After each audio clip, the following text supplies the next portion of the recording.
Olá, pessoal. Eu sou a Jennifer e esse é o canal Em Debate, Gênero e Relações Internacionais. E hoje estou com uma convidada super especial, que foi minha aluna, já está formada, né, em Relações Internacionais, e recentemente ela fez uma pesquisa, né, super assim, a cara do canal.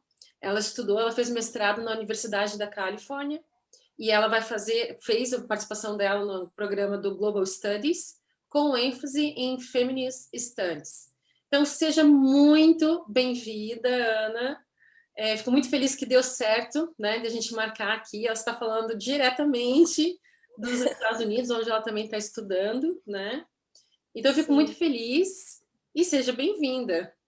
Muito obrigada, estou super feliz de estar aqui conversando com você, botando papo em dia e agora falando de assuntos tão importantes, né? E eu acho que faço um link com a faculdade, eu lembro muito das tuas aulas e falar sobre feminismo contigo, e então meio que daquele sentimento de um ciclo completo, né?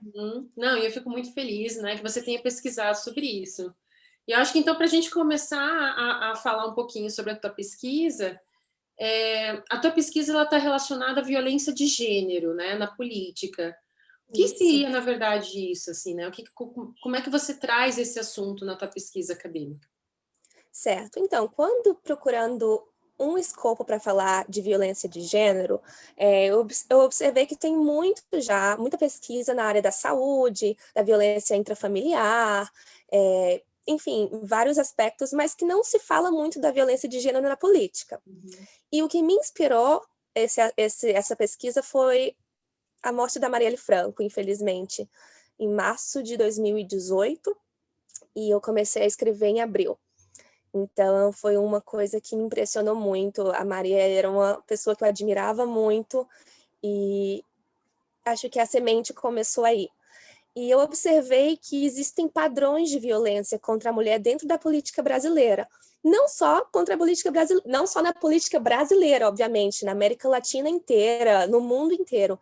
Mas como eu precisava de um recorte espacial e sendo brasileira, tendo acesso a contatos, né, dentro de ONGs no Brasil, eu acabei escolhendo esse tema. E a violência de gênero na política é uma dupla violência. Você está numa posição de poder, já é uma posição de risco, já existe toda uma vulnerabilidade, você se torna uma pessoa pública e tem a questão das pressões que você sofre, muitas vezes das ameaças que uma pessoa política, uma pessoa na frente de uma causa sofre. Entretanto, você está numa posição dessa, sendo mulher, é um duplo risco, um duplo prejuízo, porque a maior parte da nossa sociedade, infelizmente, ainda acredita que a mulher é restrita ao espaço privado, que ela não tem um lugar de fala, ela não tem um lugar de luta na causa pública. E eu imagino que com o atual político, o atual governo, esse sentimento ainda esteja mais forte. Então, o que acontece? Uma mulher que está numa posição de poder, seja como vereadora, como governadora, como presidente, ou como ativista, como juíza, ela tem uma situação de vulnerabilidade dupla, como eu falei. E o Brasil, ele é o número 5 em número de feminicídios no mundo. Há uma proporção de mais ou menos uma mulher entre 3 mulheres no Brasil vai ser vítima de violência física devido ao seu gênero, em algum momento da sua vida. E a violência de gênero dentro da política tem o papel de impedir ou de dificultar que as mulheres se candidatem, legislem os seus mandatos, tenham posições de poder. Elas partem desde a questão de desestabilização emocional até o feminicídio, que seria a sua expressão máxima.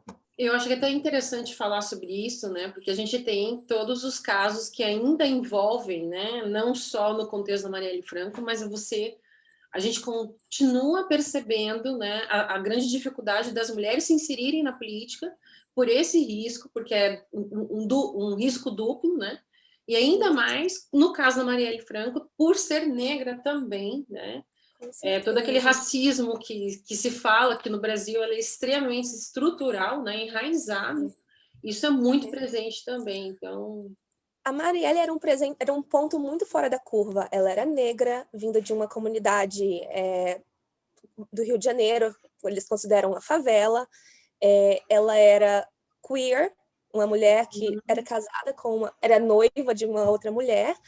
Ela tinha tido uma filha na adolescência, que na nossa sociedade conservadora é algo extremamente complicado. Ela saiu desse espaço da favela e conseguiu um espaço na academia. Era uma pessoa extremamente inteligente, extremamente educada, com formação nessa questão de direitos humanos, que também existe todo um preconceito dentro do Brasil. Então, realmente, a Marielle era um ponto muito fora da curva. Ela representava muita coisa para muita gente.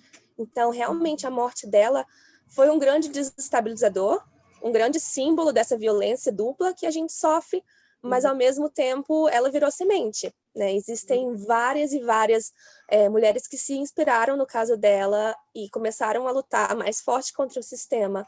E, embora eu não seja tão corajosa a ponto de ir para a vida pública, a minha contribuição foi essa pesquisa, né? Foi os estágios que eu fiz dentro do meu programa e os 2 estudos de campo que eu fiz com ONGs brasileiras feministas.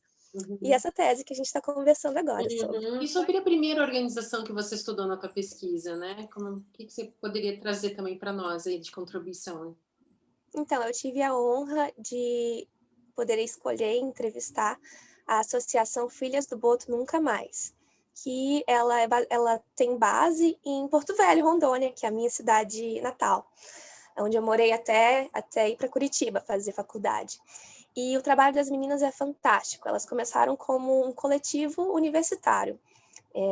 Eram acadêmicas de psicologia, lideradas pela Anne Cleane Alves, que hoje é a presidente da ONG, e elas iam até as comunidades ribeirinhas, no Rio Madeira, para prestar atendimento psicológico aos ribeirinhos, e elas perceberam uma grande concentração de violência contra a mulher, violência sexual, violência doméstica, que era justificada muitas vezes pela lenda do boto. A lenda do boto, para quem não sabe, é a lenda que um homem misterioso, que era um boto, se tornava um homem durante uma noite e seduzia as meninas. E então, nessa narrativa amazônica, os filhos de pais não conhecidos são os filhos do boto, ou filhas do boto. E, na verdade, é uma lenda que servia como desculpa para cobertar vários casos de violência sexual, muitas vezes perpetradas por pessoas da família dessas meninas, pais, tios, irmãos.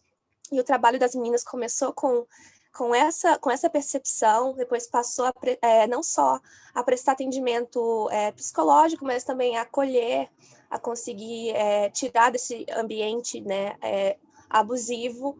E agora elas fazem várias intervenções sociais, elas têm assentos nos organismos de direitos humanos em Porto Velho e dentro da Associação de Psicologia de Rondônia, e elas estão só crescendo. De coletivo, elas se tornaram uma associação, onde elas têm sede e fazem um trabalho extremamente relevante na região norte, que muitas vezes é negligenciada dentro do nosso contexto brasileiro. Aquele clássico frete grátis, exceto para a região norte, que pode ser traduzido pela falta que a região amazônica é excluída de vários debates e vários privilégios sociais, econômicos, enfim, que nós temos no resto do Brasil. E é uma região também bastante tensa com relação ao feminicídio, ao estupro, né? Com relação à violência. Sim, Rondônia é o terceiro estado no Brasil com maior número de feminicídios. Inclusive, uma líder política, Licinha, ela foi assassinada. Nossa, foi uma morte horrível. Eles ataram as mãos dela e jogaram ela no Rio Madeira, porque ela estava fazendo um trabalho contra os madeireiros, a favor da população ribeirinha, quando estavam construindo as hidrelétricas do Rio Madeira. Então, ela era uma líder comunitária e o caso dela foi um claro feminicídio político. É importantíssimo o trabalho da ONG, né, nesse sentido, porque, na verdade, a gente vê ali que o contexto é muito estrutural. é bem complicado.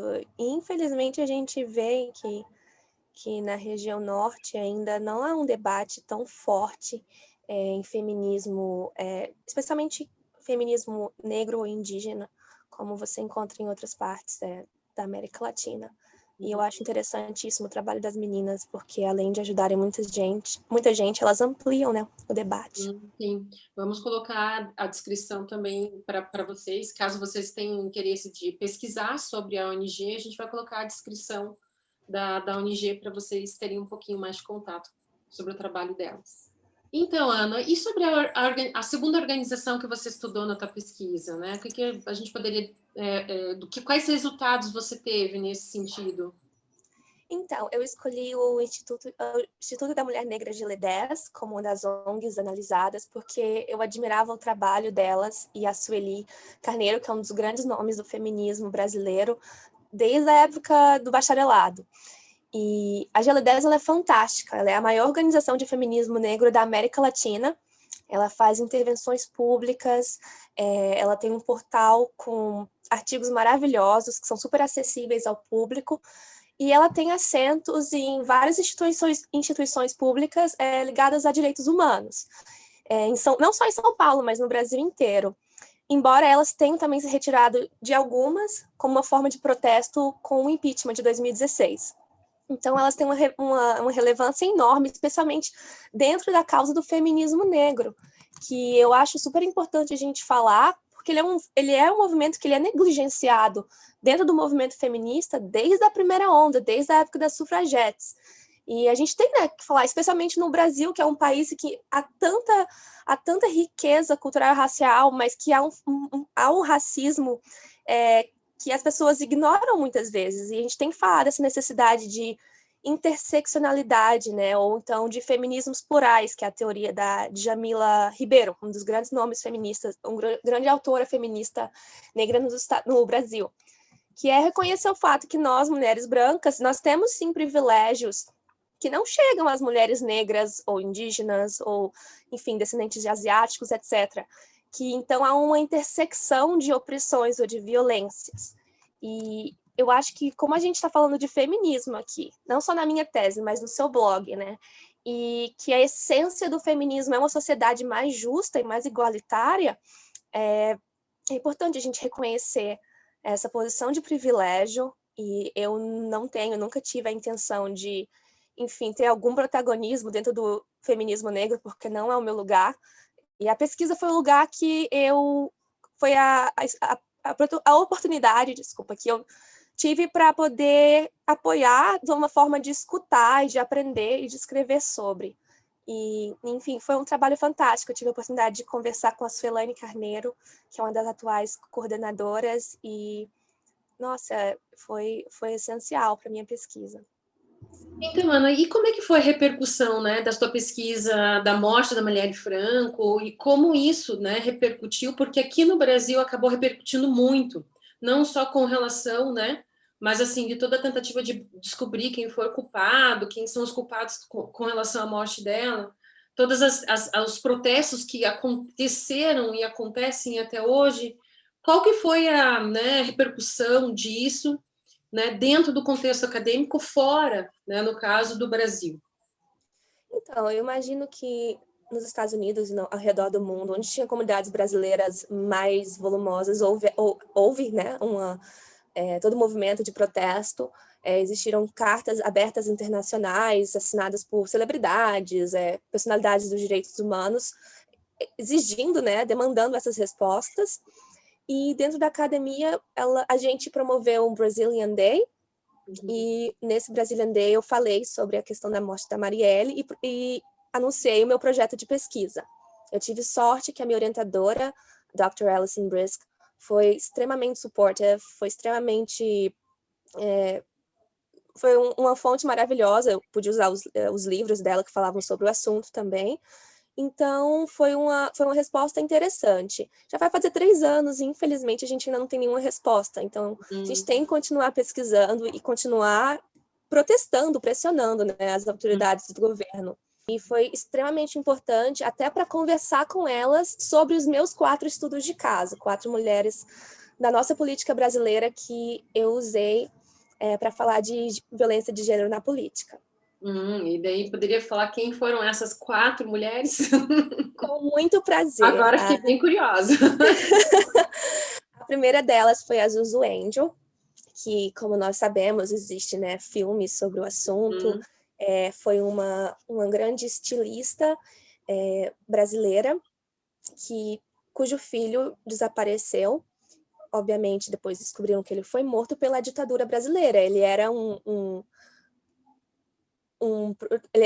ele protestava contra a ditadura, contra a violência, e ele foi morto. Esconderam o corpo dele, não falaram a verdade sobre a morte dele por muito tempo. E a Zuzu começou a bater de frente com esse governo. Ela tinha contatos ao redor do mundo, porque ela era uma estilista internacional e foi casada com um americano. O pai desse menino era americano. E ela começou a receber também ameaças de morte, mas ela não se recusou. Ela, uma vez, literalmente pegou o microfone da aeromoça e anunciou para o avião todo que o filho dela tinha sumido, que estavam chegando no Rio de Janeiro, um espaço em que os ditadores do Brasil estavam matando adolescentes e jovens. Então, ela tinha esse espaço de fala, que ela conquistou através do trabalho dela, mas, obviamente, isso incomodava muito o Estado, porque causava, né, uma exposição que eles não queriam internacionalmente. Ela chegou a mandar cartas para o governo americano, para embaixadores, para consulado, já que o filho dela também era cidadão americano, e infelizmente ela foi morta num acidente de carro, que foi... acidente de carro. Um acidente de porque, carro. Até onde a gente sabe, né? Mas depois, muitos anos depois, eu acho que já recentemente, foi exposto publicamente que foi um acidente forçado, que na verdade ela foi morta, e o túnel hoje é batizado com o nome dela, Zuzu Angel, como uma forma de homenagem póstuma, mas ela foi meu primeiro estudo de caso. O segundo foi a Dorothy Stang. A Dorothy Stang era uma freira, uma missionária americana, que trabalhava no Brasil há muitos anos já considerava o Brasil a terra dela, tinha toda uma questão de um carinho e do engajamento social na região do Pará. E mais uma vez voltamos para a Amazônia, que a Amazônia dentro do nosso país ainda é um espaço de muito distanciamento, em que muitas coisas não são faladas sobre a região norte.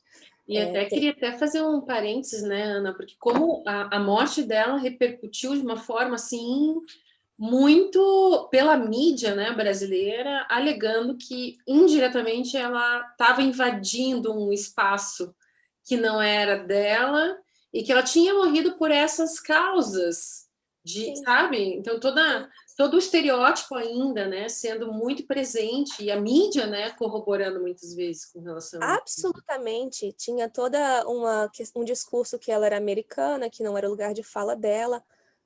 Mas se a gente for pensar, nós não estamos fazendo a mesma coisa que os governos fazem quando barram imigrantes, barram brasileiros, dizendo que não é o lugar deles. A gente está fazendo exatamente a mesma coisa. E era uma mulher que tinha um trabalho social muito bonito dentro da região amazônica. Ela lutava contra latifundiários, ela lutava contra madeireiros, desculpa. E há todo um cartel, há toda uma oligarquia madeireira na região norte, não só no Pará, mas eu cresci vendo isso em Rondônia, os caminhões de madeira que saíam das fazendas de madrugada, e eu via isso porque meu pai, na época, tinha um sítio, e que a gente sabia que estava ligada a nomes de pessoas prominentes da sociedade e do governo estadual em Rondônia, que tinham essa carta e, digamos, essa licença especial para explorar e ganhar dinheiro legalmente. A mesma coisa acontecia no Pará, e eles estavam forçando comunidades menores, indígenas e de pessoas que sobreviviam de pequenas porções de terra, estavam sendo forçadas a se mover, estavam sendo ameaçadas, estavam sendo mortas por causa dessa oligarquia madeireira. E a Dorothy começou a pressionar, falar com as autoridades locais, pedir proteção, entrar em contato com organizações de direitos humanos, tentar usar esse espaço dela dentro da igreja de uma maneira positiva, e ela foi morta por isso. As últimas palavras dela foram pedindo perdão pedindo que Deus perdoasse os assassinos dela. Ela sabia que isso ia acontecer, ela tinha fortes, né, intenções que isso ia acontecer, intuição que isso ia acontecer, e pediu proteção para a polícia regional, local, várias vezes, e foi recusado. E isso, infelizmente, aconteceu no começo dos anos 2000. Eu até ia comentar também que a gente tem os casos se reproduzindo, né? Então, isso me lembra muito, acho que até comentei isso em sala de aula com vocês também, né? No caso do Chico Mendes, né? Todo aquele contexto das ameaças. Ele sabia que, né, que a proteção, na verdade, ali não era muito segura, e mesmo assim, denunciando, enfim, e pedindo proteção, ele acabou sendo morto, né, nos fundos da sua casa. Então... Exatamente. O filho dele praticamente viu a morte do pai. Eu tive a oportunidade de ir a Chapuri há uns anos atrás, quando eu ainda morava em Porto Velho. Nossa, faz uns 10 anos já. E fui no Museu do Chico Mendes. E com certeza, tem muitos paralelos entre ele e a história da Dorothy Stein. Mas a Dorothy tinha os agravantes de ser estrangeira, de ser mulher e de estar num espaço que ainda era mais isolado do que o do Chico Mendes. Porque ela estava literalmente no meio do estado do Pará que lidera a violência contra a mulher no Brasil. A questão da violência da mulher e da oligarquia madeireira dentro do Pará é um caso à parte. Desculpa, gente. Agora tem um interfone tocando. Eu não estou escutando, mas escutei. Ainda bem, mas caso algum dos seus, alguém da audiência esteja... Não tem problema. Então, esse foi o meu segundo caso. O terceiro foi da Patrícia Acioli, que era uma juíza em Niterói, Rio de Janeiro. A Patrícia Acioli fazia um trabalho muito parecido com o da Marielle Franco, porém no contexto do judiciário. Ela era uma juíza famosa por investigar e por punir fortemente as milícias, né? Membros da milícia, das pessoas que eram para proteger a sociedade e que acabavam extorquindo e sendo corruptos e fazendo pior do que as pessoas que eles tinham que combater. E a Patrícia Acioli também estava sendo ameaçada já havia muito tempo. Ela também pediu proteção especial do Estado, que foi recusada 2 vezes. E olha que ela era uma mulher, de certa forma, numa posição privilegiada de poder, que fazia parte do sistema. Mas o sistema maior que ela, infelizmente, venceu. Ela foi morta na porta de casa, chegando em casa. E houve toda uma tentativa dos colegas dela, porque ela era uma pessoa muito querida, dos outros juízes, né, promotores, para encontrar os culpados, e alguns deles foram penalizados, mas por muito pouco tempo. Ninguém realmente respondeu pelo crime de forma significativa. E, obviamente, foram homens contratados, matadores de aluguel, que executaram esse crime em Niterói. E, por fim, nós chegamos na Marielle Franco, que foi a razão pela qual eu comecei a desenvolver essa pesquisa. A Marielle também fazia um trabalho de combate às milícias dentro do Rio de Janeiro. Ela tinha conhecimento de quem tinha vindo de uma comunidade, né, de uma favela do Rio. Ela, como eu comentei, era um ponto fora da curva em vários níveis e trabalhava ativamente dentro da esfera de direitos humanos no Rio de Janeiro. E o trabalho dela começou a incomodar pessoas muito importantes que tinham muito a perder, que estavam fazendo, obviamente, coisas erradas. E ela e o motorista dela, o Anderson, foram assassinados dentro de um carro, saindo de uma reunião de direitos humanos feministas no Rio de Janeiro. E já vai fazer 3 anos agora, em março, que ela foi assassinada, e nós não temos respostas. A parceira da Marielle, ela se candidatou a vereadora e foi eleita agora nessa última eleição.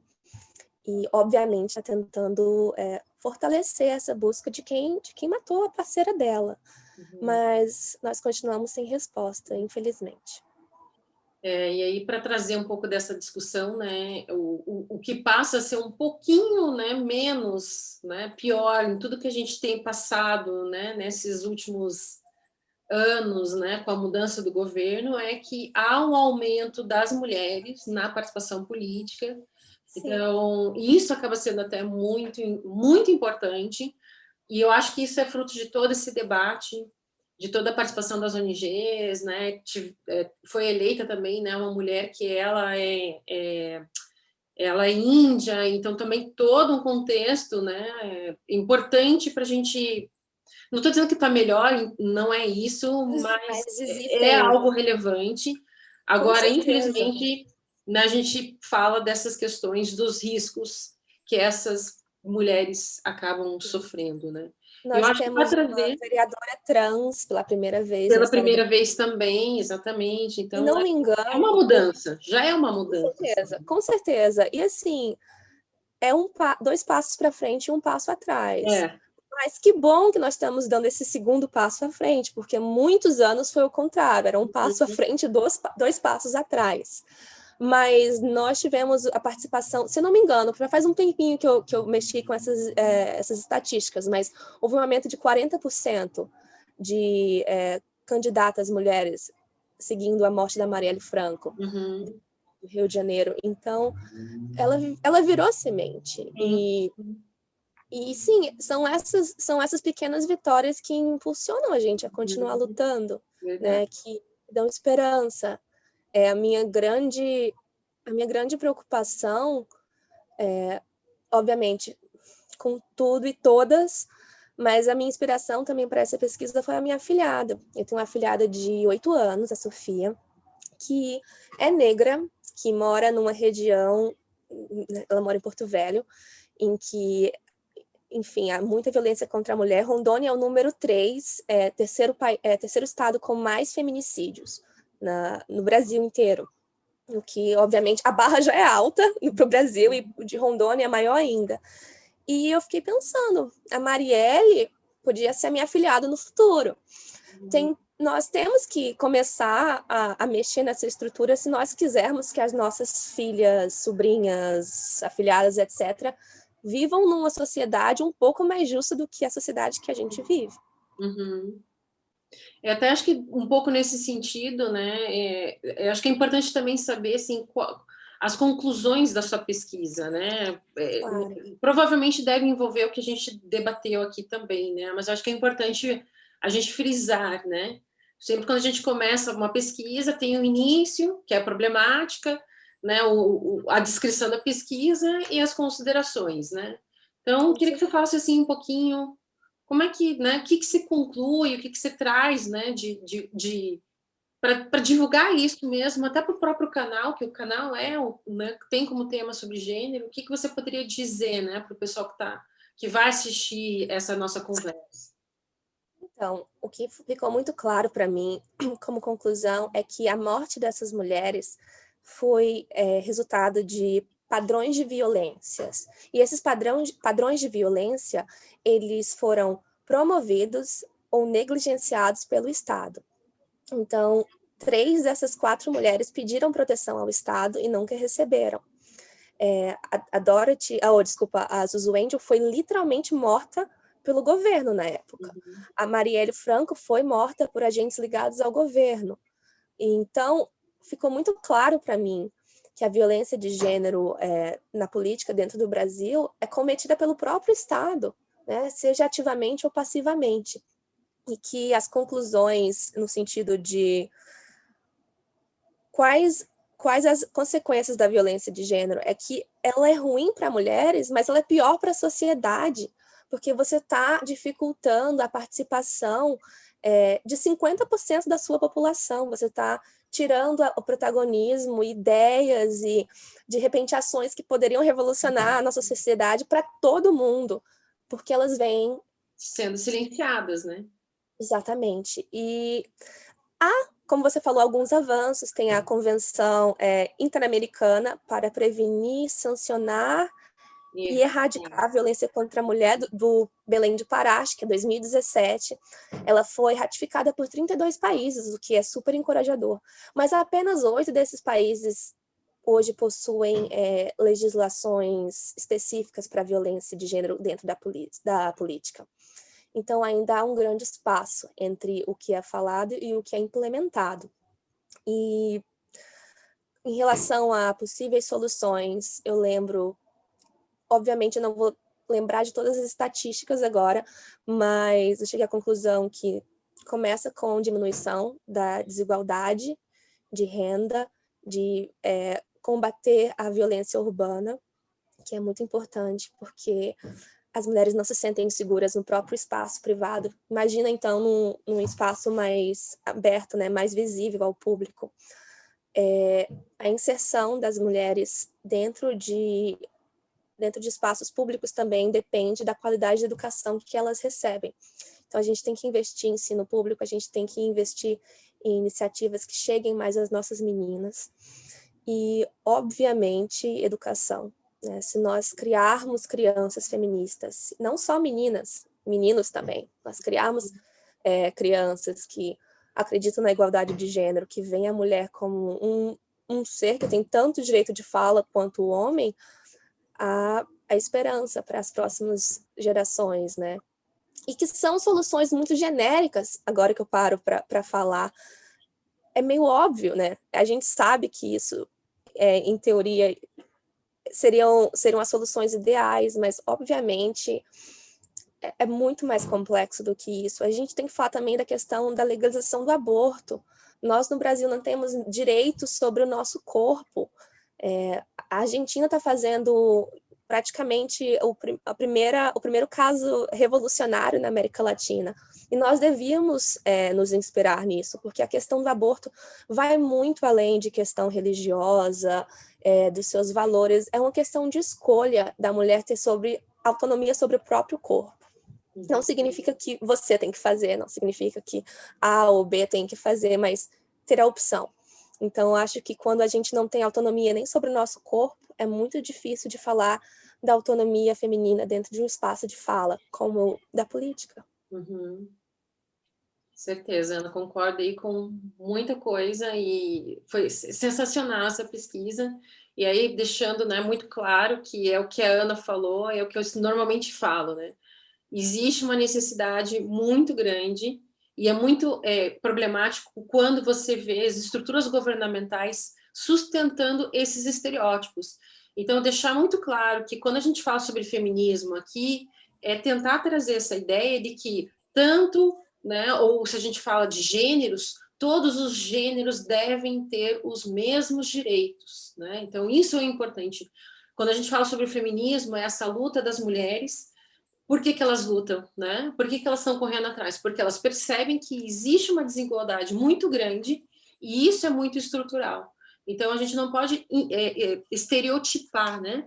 De falar que o feminismo é quando as mulheres saem para a rua sem roupa, né? Existe muito estereótipo, inclusive no Brasil, né? Acho que o estereótipo está muito enraizado de achar que o feminismo seria, né, esse tipo de coisa. Não estou dizendo que não exista um grupo que faça isso, que tem lá os seus motivos e as suas razões, porque tudo isso tem uma certa razão, né? Mas, Claro. assim, o feminismo é para lutar com relação aos direitos iguais, né? Feminismo é sobre escolhas, né? Significa que eu posso ou não realizar um aborto de forma legal, significa que eu posso ou não me tratar extremamente para um espaço, para uma posição pública, significa que eu posso ou não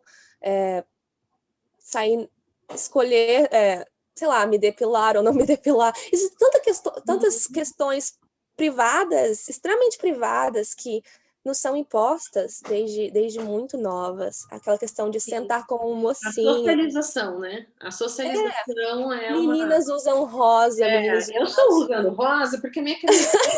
Acho que agora é o momento de a gente mostrar as nossas camisetas, né? Também acho. Olha, a minha aqui é Lute como a Marielle Franco.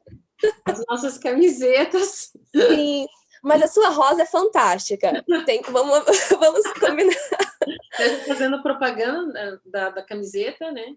A camiseta da loja Tumble Store, que é de um amigão meu, assim, que ele faz essas camisetas totalmente estilizadas, enfim. E adorei a tua camiseta também, Ana. Obrigada, minha amiga. A gente fala que a gente tenta fazer esse tipo de protesto, né, dessa forma. Acho que tudo isso soma um pouco, né, do que seria esse escopo de atingir, na verdade, né, E isso, aquilo que eu falei, a gente já tem uma certa mudança, mas ela ainda é muito pequena pelo fato de que ainda existe muita violência na política e ainda com relação às mulheres. Então, muito obrigada, né, por Obrigada estar a aqui você. fazendo Obrigada pela inspiração durante a minha graduação. Você era uma das poucas professoras que eu tive que falava sobre feminismo. E isso foi muito inspirador. Com certeza teve um impacto na minha Nossa, pesquisa. até fiquei arrepiada. Mas é verdade. E eu só queria reiterar, assim, pela última vez, que eu acredito que feminismo é escolha, é uma liberdade. Não significa que as pessoas têm que concordar comigo, de jeito nenhum, mas que elas deveriam ter a opção de concordar ou não. Então, eu acho que isso é sempre legal reiterar. O feminismo, ele não é não é regras. Não seria tipo um conjunto de regras que todas as mulheres precisam adotar, mas sim a opção delas terem, a opção delas poderem se candidatar, elas poderem ter esse lugar de protagonismo na vida pública. Esse Sim, espaço sem com uma maior estarem liberdade, né? tão preocupadas, né? Eu vi em algum lugar que o Brasil é um dos lugares que as mulheres se sentem menos seguras no mundo para andar na rua, ficando assim com porcentagens muito pequenas em relação a países como o Afeganistão, acho que Irã, Iraque. Então, assim, né, gente? Tá na hora, tá mais do que na hora da gente começar a mudar isso, ou continuar mudando, como você falou, tem avanços. Ainda bem que tem avanços, porque eu acho que é o que impulsiona a gente a continuar lutando. E a continuar no processo de resiliência, né? Porque E sororidade, eu acho que né? Porque existem altos e baixos, e a gente está falando que no Brasil não é um momento muito assim, né? Mas continuar nesse contexto. Então, até agradeço muito, Ana, por você estar trazendo esse debate. É uma grande honra, muito obrigada. E eu acredito muito na proposta do teu blog, porque eu acho que não só mulheres terem mais lugares de fala, mas também a questão da sororidade, de mulheres ajudarem, apoiarem a luta de outras mulheres. Tem uma fala da Marcelle Lagarde que eu gosto muito, que é: o que seriam das mulheres sem o amor das outras mulheres? E é verdade, eu acho que sororidade é essencial para a causa do feminismo e para uma vida mais humana. Sim, com certeza, né? Esperamos aí que, né, o seu futuro, como também, né, o futuro da sua sobrinha, enfim, a gente consiga realmente construir, né, essas mudanças, porque as mudanças, de uma certa forma, elas aconteceram, mas é claro que a gente sempre espera que as coisas estivessem melhor, né? Mas aquilo que eu falei, vamos, né? Eu acho que a tua pesquisa é extremamente importante e fico muito agradecida. Eu não tinha ainda no canal trazida ainda o debate sobre a Marielle Franco, que é uma coisa assim que, né, assim, extremamente importante.